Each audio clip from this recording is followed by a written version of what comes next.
Bash at Berlin is coming up, and Bash at Berlin starts with a B.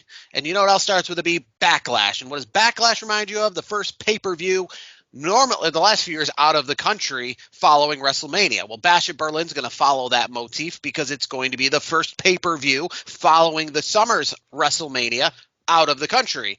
And as we head to Bash at Berlin, which feels so much so far kind of like a backlash, the past few weeks of Raw and SmackDown have felt like following WrestleMania Raws and SmackDowns. So we'll start off quickly because obviously we did not have a show last week, so we're kind of breaking down 2 weeks of Raw, some SmackDowns in there, and we're heading towards Bash at Berlin where we already have matches.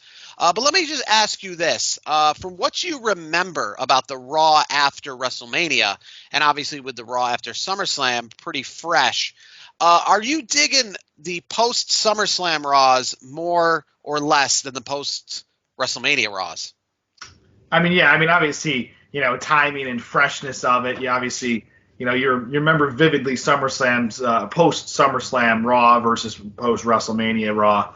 I mean, I'll be honest with you. I mean, the SummerSlam the Raw after SummerSlam was pretty darn good this year. We're seeing some new stars being born. Like we could see flashes of it. We've seen like WWE kind of hinting at certain things, especially with Braun Breaker. Like we've kind of known that that's going to be the dog. No pun intended there. He's going to be the dog, the big dog going into the future. He's still very young. He's got a lot. He's got a lot to offer to the business.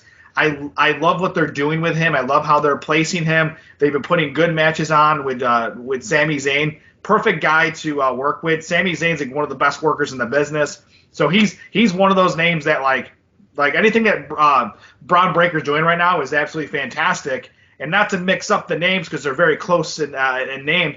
Bronson Reed, like he's making a tsunami. I don't even want to say splash because obviously tsunami is his finishing move. Like he attacks Seth Rollins. Last week, the SummerSlam after or the Raw after SummerSlam, and then just this week he attacks not only the Miz but he also attacks R-Truth. And they're building him into a monster, and I like it. I'm glad to see Bronson Reed being packaged this way and positioned this way because he always flashed in NXT for me when he was the North American champion, and I always felt like there was more to him. And I'm glad they're finally using him and putting him in a better spot. It's also not bad, too, because Seth Rollins looks like he wanted to take a little bit of a break anyway. So, it boosts Bronson Reed up. It gives Seth Rollins a little bit of a break. It's a win-win. Obviously we have everything going on with Rhea Ripley and Damian Priest, as Pat McAfee calls them, the Terror Twins. And as we were talking in the pre-show, it sounds like, or looks like, I should say, Rhea Ripley is all on board with the TT on her. She always has she always puts like little things on her, on her makeup and stuff. So I saw TT, so I think she likes it. This whole new Judgment Day, I call it Judgment Day revamped, reloaded. We'll see how that all works out. There's a lot of great stuff going on right now in WWE. What say you on that? One thing that really sticks out, and this is why it even feels like the Raws and SmackDowns, I guess, after WrestleMania, is it's not just what you get with some other pay-per-views where, like, let's say after Money in the Bank, we were moving closer towards SummerSlam. With this, it felt like a completely fresh reshuffling, if you will. And part of what we get at Raw after WrestleMania, we always look forward to, we got at the Raws after SummerSlam this year, and that was Bronson Reed now not debuting, but essentially debuting a new character, putting himself right in the forefront. Boom, all of a sudden Brock Lesnar's not at WrestleMania, and by the next pay-per-view, he's the biggest star in the company in past years we've seen, right? We've seen that with Goldberg, and we're seeing it with Bronson Reed, right? At SummerSlam, wasn't thinking about Bronson Reed. 2 days after SummerSlam, I'm thinking, is this guy going to get a world title shot, like, within a week? Like, boom, shot right to the top, and a debut that was actually a debut and somebody we've been wanting to debut for a while, and they held back, and we've seen that before, right? The return of Bobby Lashley, or remember Veer Mahal or whatever. I don't remember Mahan, the one that they told us about for years. Well, here's a guy they told us about for years because they drafted him, but literally have done nothing with him. It's been more or less a joke. Finally, he's on television back-to-back weeks. We're talking about Odyssey Jones, similar to Bronson Reed, a big, grueling guy that just comes out and makes a name for himself by actions in the ring right away. He's kind of aligned with the New Day as they're doing a feud with the Final Testament. And don't forget too, you know, I've brought this up in years past, but Omari Palmer is his real name. Odyssey Jones' real name. Played his college football right here on the up on the hill at the illustrious Syracuse University, which is in our backyard. So shout out to him. I know you'd like a dream match between Odyssey Jones and Moose over here, and maybe someday. Hey, did you notice though? I don't know if you noticed that. Did you notice Odyssey Jones' attire? He's got a little bit of that orange in there. Did you notice that? Well, I did notice that when they had him wrestle at a house show right before WrestleMania this past year, that he did come out. They billed him out as from Syracuse, New York, and it was kind of a specific challenger kind of thing where he came out to challenge Omos. But good to see him. I don't know what was going on. I don't know what the big weight was, but we now have obviously Odyssey Jones, Bronson Reed. I was a little surprised. I thought Bronson Reed was doing what he was doing to set up a program right in the main event with Seth Rollins. So as of right now, I don't necessarily know, other than just making a name for himself. He hasn't really gone straight for somebody particular, because we just talked about him attacking different people on back-to-back weeks. And Roman Reigns, obviously, he's back as well over on the SmackDown side of things. One though that I wanted to talk about that we talked about a few months ago, and I don't have it in front of me if it's happened since, but one thing that we talked about that was a big part of our program when they did the most recent Superstar Shakeup / draft was how long until this thing is broken. And like I said, I want to say maybe somebody has gone over and I haven't noticed it or paid too much attention, but it caught my eye because we literally had it happen. And Randy Orton's going for the World Heavyweight Championship on Raw now, the SmackDown competitor, and I don't want to go back to, obviously, there was the King of the Ring stuff. That doesn't really count. But yeah, now we have an official crossover. So I think we said SummerSlam. So it was right after SummerSlam that we have an official crossover. So I guess my question is, how long until we need another Superstar Shakeup and this stuff doesn't matter again? Hopefully soon, honestly. I mean, it wasn't long. Randy Orton's already over on Raw now, challenging for the World Heavyweight title. Well, you know what, though? The way they can say it is it's unfinished business from the King of the Ring. So, I mean, it all worked out perfectly with he didn't win clean against me. My shoulders were not down for the 1, 2, 3, blah, blah, blah. But by the way, I don't care, whether he's on SmackDown, Raw, NXT. Obviously, Randy Orton's not going to be in NXT at this point. But, he signed a 5-year deal, so maybe he's going to be a mentor at some point. We just saw Ridge Holland, right, winning the NXT tag team belts. Don't forget about that guy. He's down in NXT, becoming the new NXT well, they're not tag forgetting champ. about it because Pete Dunne just mentioned Ridge on that empty arena segment they did on Raw this past week. So Ridge isn't forgotten, and obviously, there's that whole thing with Pete Dunne and Sheamus that's been going on. So, but besides that, going back to Randy Orton. Randy Orton is the kind of guy where, it's instant classic matches. That's what it is with him. Putting him in a match with Gunther, like these two guys, and it's funny because they're doing these subtle digs at each other, but the respect is obviously there. So I'm looking forward to this next matchup in Gunther's backyard because I believe he does normally reside in Germany. I know he's billed from Austria, but I believe, if I'm not mistaken, he does. He essentially, he lives in Germany essentially when he's not in the States. Like, he resides in Germany, I believe, is what I was seeing. So that's why at first when Randy Orton made that comment about we're going to your backyard in Germany, I was like, but wait, he's in Austria. So I had to do some research, but I guess he lives in Germany when he's across the pond. Gotcha. I mean, that should be a great match. Yes. The only match so far for Bash at Berlin that has a story would be the Terror Twins versus the New Judgment Day. There's been some rumors out there that they were going to change their name to Street Trash. I'm glad that it doesn't appear, because on Monday Night Raw they kind of doubled down on being the Judgment Day. Would you like to see a new name for them, like Street Trash, or do you like the Judgment Day? And the reason I'll say first that I like the Judgment Day is because Street Trash is like the opposite of what they are talking about, because they are trying to be the Wyatt Six, if you will, in the sense of they're not the bad guys. They're the righteous ones. It's the other people making them do the bad thing that are the bad guys that everyone thinks are the good guys. So by calling yourself Street Trash, you're kind of going against the grain there, because they're trying to be essentially, saying that they are doing the right thing, and it's sad that they're being portrayed as the bad guys when it's the bad guys who, Rhea Ripley and Damian Priest, who are getting portrayed as the good guys. We've seen that storyline before. My question is, do you like this new Judgment Day the way they are now? Do you think they could be just as strong as the Judgment Day was in the past? Obviously I think we're leading towards Finn Balor and Damian Priest down the line, but are you a fan of the Judgment Day 2.0? Yeah, I actually am. I do like it. I mean, it's different, but I do like it because just recently we saw JD McDonough finally show off the skills that he truly has. For me, he's always been what I consider like an enhancement talent for the Judgment Day. Like he was always taking the shots from people that are attacking. Like he was always like the sacrificial lamb. And I mean, he still kind of is, especially to Finn Balor. But he put on a really great match in a clinic against Damian Priest, since we last recorded. And to me, he's always been a technician in the ring.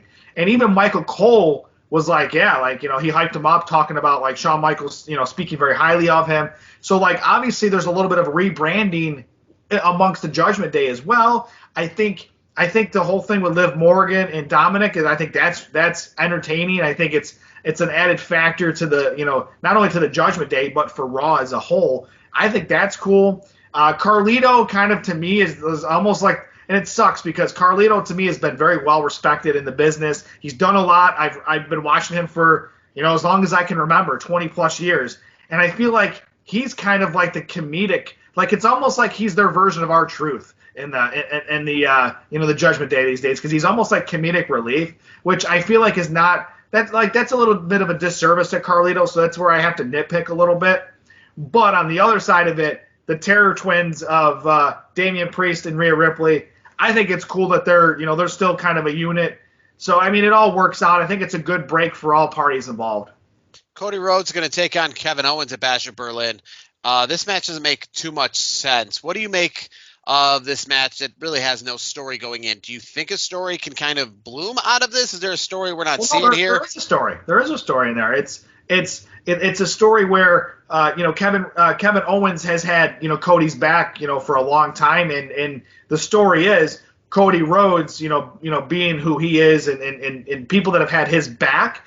The story is, you've had my back. I got the title. I don't care if you don't think you've earned it. You've earned it in my book. Let's shake hands before the match. Let's kick the crap out of each other and have a good match. I think that's where the story is. I don't need like them trading these dirty barbs and things like that. I think it's cool just having the respect factor of two guys that are legitimately good friends, outside the business, having a good match. I think it's cool.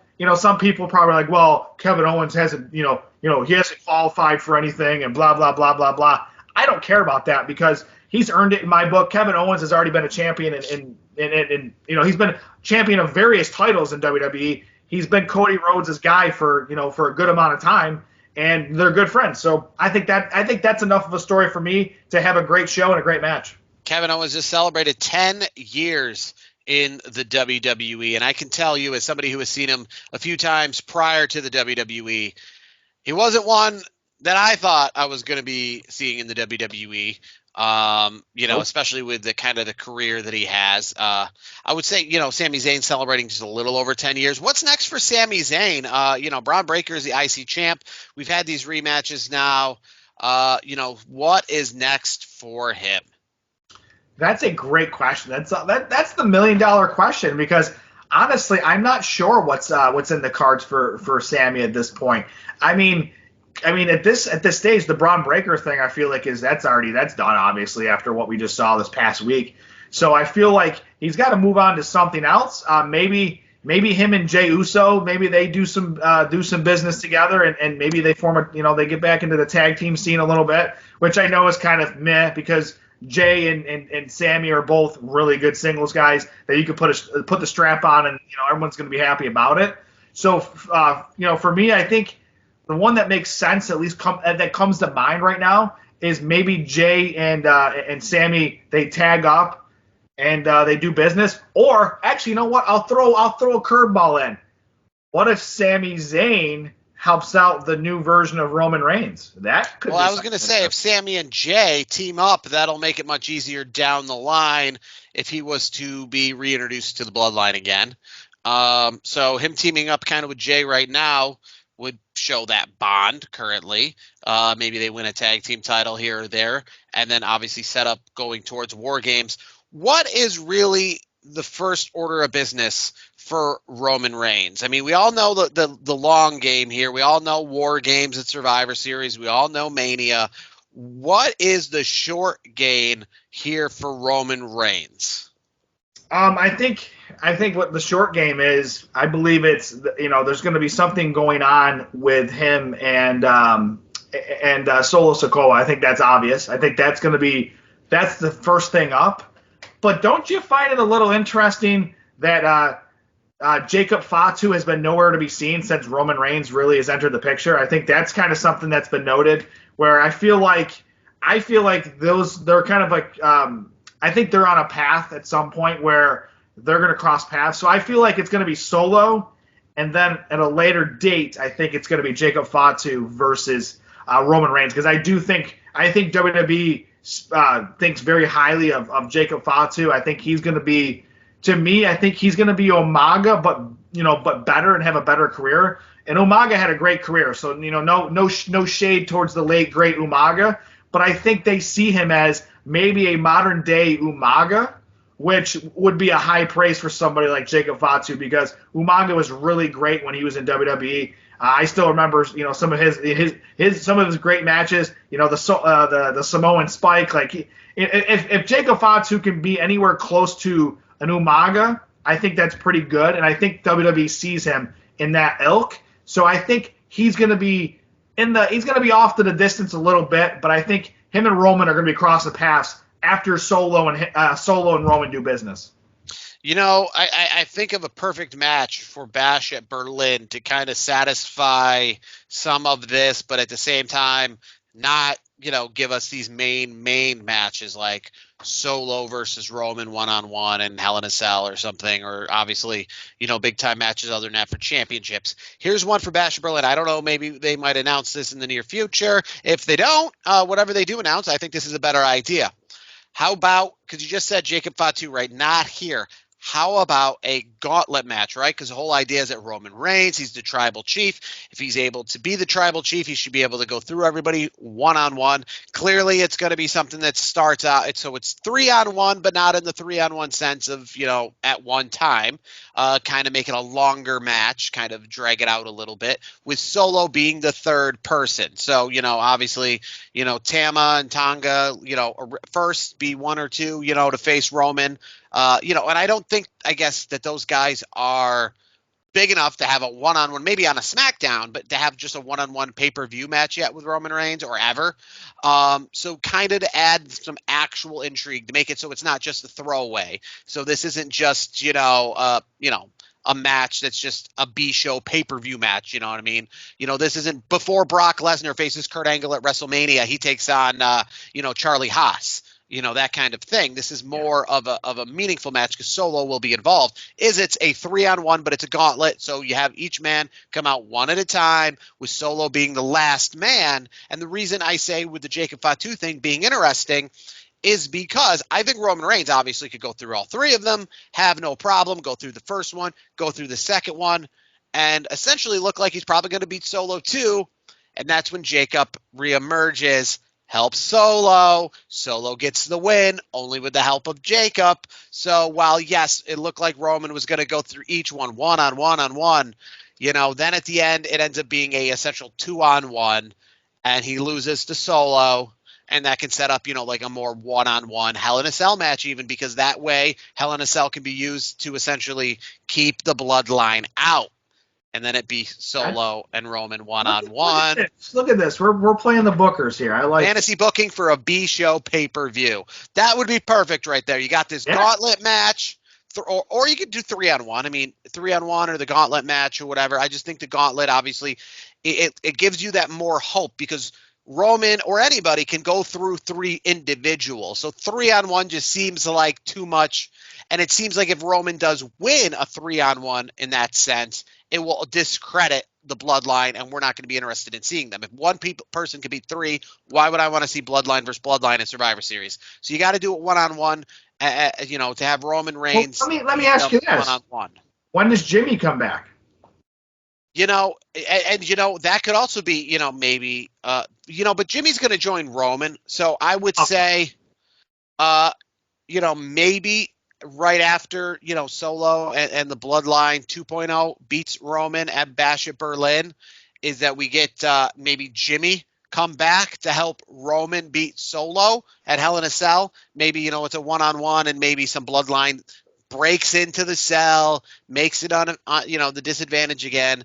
Then Jimmy comes in, evens that up, and that then sets up for, Survivor Series. I think there's Crown Jewel in there too as well. Yeah. So we might have maybe a last one-on-one match between Solo and Roman at Crown Jewel. Do you think, and I'm just doing the math in my head, so I mean, you have the new version, or there's a great Cowboys.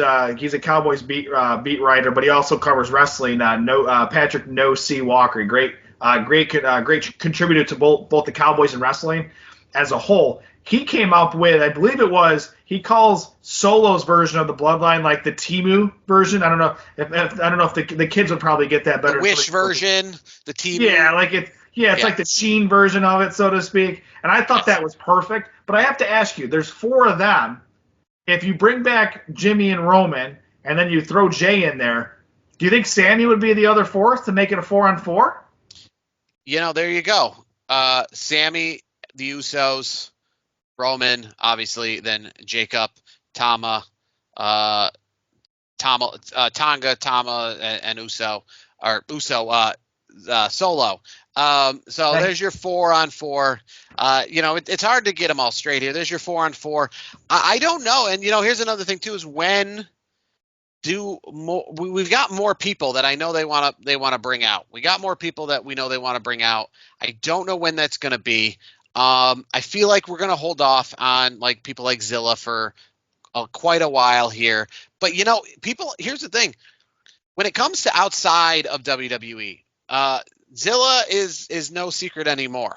I mean, he is like the worst kept secret right now, because one, he was at SummerSlam and people were getting pictures with him, and I even think he took his shirt off in a bunch of the pictures to kind of give him like he was in the arena shirtless, essentially making are you going to run in there? Are you going to be a part of this kind of thing?